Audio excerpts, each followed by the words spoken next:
As we've been telling you, there are 2 days left before coastal province schools reopen. But after heavy rain and flooding, there are concerns about the safety of pupils and if schools will be ready to reopen. Officials in the Eastern Cape are still assessing the damage from the recent flash floods. This has also made it difficult for children to get to school supplies, and school uniforms. Well, for more on this, I am joined now by Eastern Cape Education Department spokesperson, Mtima, who joins me now for that conversation. Mali, thank you for your time. So overall, just from an infrastructure perspective, we saw these floods that have been happening in many parts of the country, the Eastern Cape not spared in various regions where we were seeing adverse weather conditions. What's your assessment of the state of infrastructure, classrooms and the likes ahead of the reopening of schools on Wednesday? Thank you very much for having me, Thulasizwe. Good afternoon. Thus far as the department, we've been able to get about 74 schools, but the numbers are increasing on a daily basis because remember the heavy rains have not stopped yet. So of the 74 schools that were reported to us, we've assessed 57, and of those 57, we have already appointed companies, and we're continuing. Today we're supposed to be appointing the last batch because we want them to start with the construction of those schools. 57 of them have been assessed, and they are going to cost us about 166 million.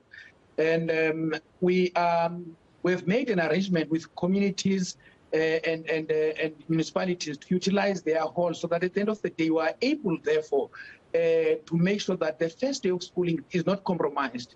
Equally, we've also ensured that despite the fact that they may not be at their schools, on the first day of schooling, while they will be provided with the learner teachable material, they must be fed so that teaching and learning on the first day of schooling in the Eastern Cape can take place.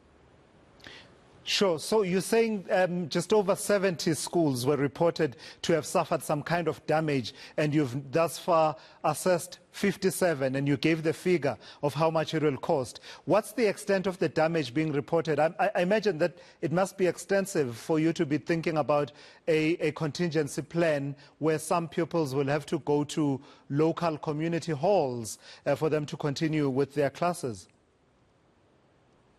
Look, like I said, those that have been assessed, they are the amount of money that we need to set aside is 166 million, and we are taking it from our infrastructure budget because remember we have also a certain amount that is meant for disasters.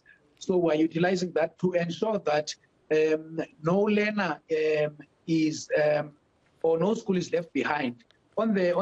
By the 30th of January, we would like to ensure that each and every one of those learners that were studying in those facilities, for instance, community halls, churches, and other community halls, are able, therefore, to go to their schools. Hence, we have appointed these construction companies as early as the 12th, because upon assessing, we realized that the damages, they range sometimes from a blown roof, sometimes only the windows that were damaged by the hailstorm, sometimes just a small wall.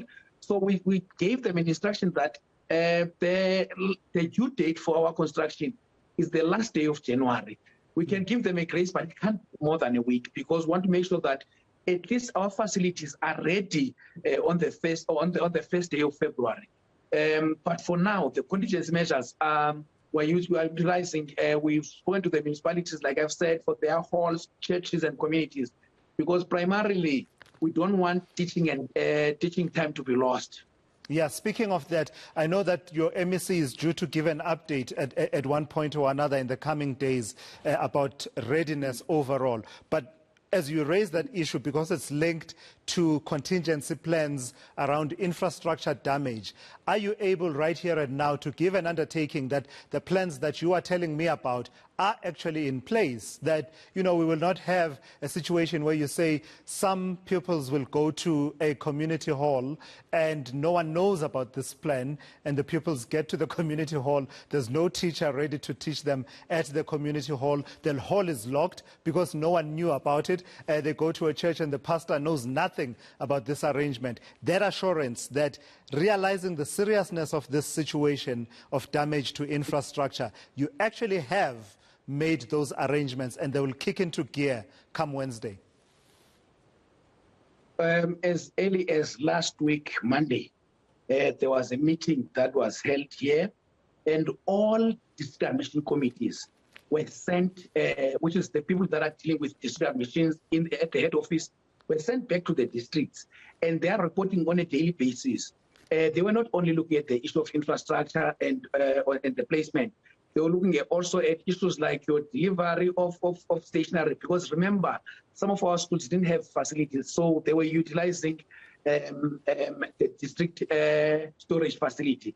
Therefore, now they will be able to say, when on this first day of schooling, you will be able to get your books on this specific area, at this specific venue and time, because we want to make sure that we don't get only the report from the district, but we have our own people that are there to report. We don't want to be to get it from someone else, and at the end of the day, we are able to take or to swear on the report. But on this one, we're certain that things are happening, and by the first day of schooling, which is 2 days from now, everything will be running smooth.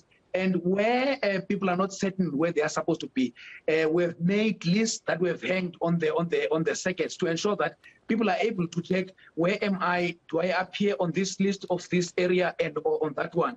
Because we're taking this very, very serious in light of the fact that, of course, we have a huge backlog, especially after we've made some of the schools. Yeah. Lastly, Mali, and very briefly, which regions are of particular concern to you in as far as the 57 schools that you have assessed? Where are they mostly located? We saw that, the storms and the adverse weather conditions were happening, in various parts of the Eastern Cape. But which regions are hardest hit?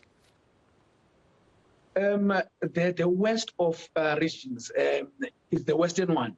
Which includes your OR Tambo and your areas like your Mthatha, Port St. John's, Libode, including, of course, Lusikisiki, because which is inland, OR Tambo inland, and OR Tambo coastal, because that's where we have areas that are prone, because of the community arrangement, that are prone to tornadoes, to gale winds, and to an extent, when we formulated our emergency plan, it was based on the fact that in those areas, due to the fact that the area, sometimes the village is built on top of the mountain, therefore it's prone to gale winds or gale force winds. Therefore, we had to, where there were situations like those, we had to make sure that we talk to the chiefs and localities to ensure that we move them to better areas. But even then, they are still prone. So we can't remove the entire area because of a school. So we have made schools where we think at least they'll be able to be safe, but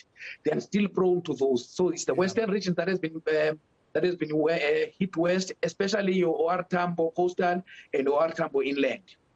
All right, I've got to thank you for your time. That's Mtima there.